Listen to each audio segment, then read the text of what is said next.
ಕೋಟಾ ಶ್ರೀನಿವಾಸ ಪೂಜಾರಿ ಅವರಿಗೆ ನನ್ನ ಒಂದು ಪ್ರಶ್ನೆ. ಕಳೆದ 10 ವರ್ಷದಿಂದ 2 ಸಾರಿ BJP ಇಲ್ಲಿ ಮೋದಿಯ ಮುಖ ನೋಡಿ ವಿನ್ ಮಾಡಿಕೊಟ್ಟಿದ್ದೇವೆ. ಇಲ್ಲಿ ಜನತೆ ಇಲ್ಲಿ ಮಲ್ಪೆಯಿಂದ ಸಾಧಾರಣ ಆದಿಡ್ಪಿ ಕರಡು ಬೈಪಾಸ್ವರೆಗೆ ಸಾಧಾರಣ 3 ಕಿಲೋಮೀಟರ್ ಇರುವುದು. 3 ಕಿಲೋಮೀಟರ್ ಅಭಿವೃದ್ಧಿ ಅವರಿಗೆ 10 ವರ್ಷದಿಂದ ಮಾಡಲಿಕ್ಕೆ ಆಗಲಿಲ್ಲ. ಈಗ ಇಷ್ಟರವರೆಗೆ ಮಾಡ್ತೇನೆ ಅಂತ ಹೇಳಿದ್ದಾರೆ ಹೊರತು ಇಷ್ಟವರೆಗೆ ಮಾಡಲಿಲ್ಲ.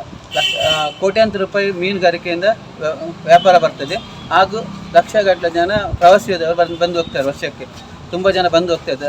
ಅದು ಸಹ ಆದಿತ್ಯವಾರ ದಿವಸ ಕರಾವಳಿಯಿಂದ ಮಲ್ಪೆವರೆಗೆ ಫುಲ್ಲು ಟ್ರಾಫಿಕ್ ಬ್ಲಾಕ್ ಆಗಿರ್ತದೆ. ಫುಲ್ ಹೋಗ್ಲಿಕ್ಕೆ ಆಗೋದಿಲ್ಲ. ನಮಗೆ ಬಂದು ಕೇಳ್ತಾರೆ ಮಲ್ಪೆಗೆ ಬರ್ತೀರಾ ಅಂತ. ನಮಗೆ ಹೋಗ್ಲಿಕ್ಕೆ ಸಹ ಆಗೋದಿಲ್ಲ, ಅಷ್ಟು ಕಷ್ಟಾಗಿದೆ ಈ ಆಡಳಿತದಲ್ಲಿ. ಮತ್ತೊಂದು ಇಂದ್ರಾಳಿ ಬ್ರಿಡ್ಜ್, ದಿನಕ್ಕೆ ಒಂದು ಮಣಿಪಾಲ KMC ಆಸ್ಪತ್ರೆಗೆ ಹೋಗುವಂಥ ಆ್ಯಂಬುಲೆನ್ಸ್ ತುಂಬ ಸರಿ ಹೋಗಿ ಬರ್ತಾ ಇರ್ತದೆ.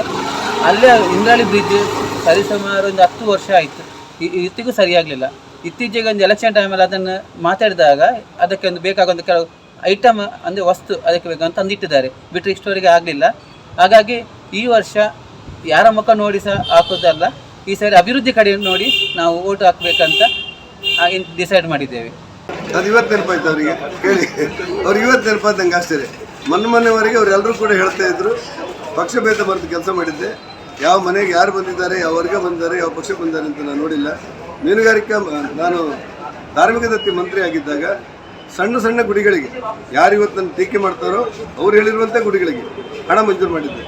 ₹1 ಖರ್ಚಿಲ್ಲದೆ ನಾನು ಮಾಡಿದ ಹಣವನ್ನು ತೆಗೆದುಕೊಂಡು ಹೋಗಿ ದೇವಸ್ಥಾನ ಕಟ್ಟಿ ನನಗೆ ಒಳ್ಳೇದಾಗಲಿ ಅಂತ ಹಾರೈಸಿದವರು ರಾಜಕೀಯ ಕಾರಣಗಳಿಗಾಗಿ ಇವತ್ತು ಬೈಲಿಕ್ಕೆ ಪ್ರಾರಂಭ ಮಾಡಿದ್ದಾರೆ. ನನ್ನ ಆಕ್ಷೇಪ ಇಲ್ಲ. ಸಪ್ತಪದಿ ಯೋಜನೆ ತಂದೆ, ಬಡವರ ಮನೆ ಮಕ್ಕಳಿಗೆ ದೇವಸ್ಥಾನದ ಖರ್ಚಿನಲ್ಲಿ ತಾಳಿ ಕೊಟ್ಟು ಧಾರೆ ಸೀರೆ ಕೊಟ್ಟು ವಿಜೃಂಭಣೆ ಮದುವೆ ಮಾಡುವಂಥ ಅನುಕೂಲವನ್ನು ಮಾಡಿಕೊಟ್ಟೆ. ಆ ಸಪ್ತಪದಿ ಯೋಜನೆ ಕ್ರಾಂತಿಕಾರಿ ಅಂತೇಳಿ ಹೇಳಿದವರೇ ಇವತ್ತು ನನ್ನ ಟೀಕೆ ಮಾಡಿ ಪ್ರಾರಂಭ ಮಾಡಿದ್ದಾರೆ. ಮೀನುಗಾರಿಕಾ ಮಂತ್ರಿಯಾಗಿ 22,000 ಮಹಿಳೆಯರಿಗೆ ಸಾಲವನ್ನು ಮಾಡಿಸಿದೆ. ಮೀನುಗಾರಿಕೆ ಇಲಾಖೆ ಇತಿಹಾಸದಲ್ಲಿ ₹1 ಸಾಲ ಮನ್ನಾ ಮಾಡಿದಂಥ ಉದಾಹರಣೆಗಳಿದ್ದು ಹೇಳಿ. ಕೋಟಾ ಶ್ರೀನಿವಾಸ ಪೂಜಾರಿ ಇರುವಾಗ 22,000 ಮಹಿಳೆಯರಿಗೆ ಸಾಲ ಮನ್ನಾ ಮಾಡಿಸಿದೆ. ₹181 ಕೋಟಿ ಯಜಮಾಡು ಬಂದರನ್ನು ನಿರ್ಮಾಣ ಮಾಡಿದೆ. ನಮ್ಮ ಲಾಲಾಜಿಯವರು ನಮ್ಮ ರಘುವತಿ ಭಟ್ರಿಗೆ ಸಹಾಯ ಮಾಡಿದರು.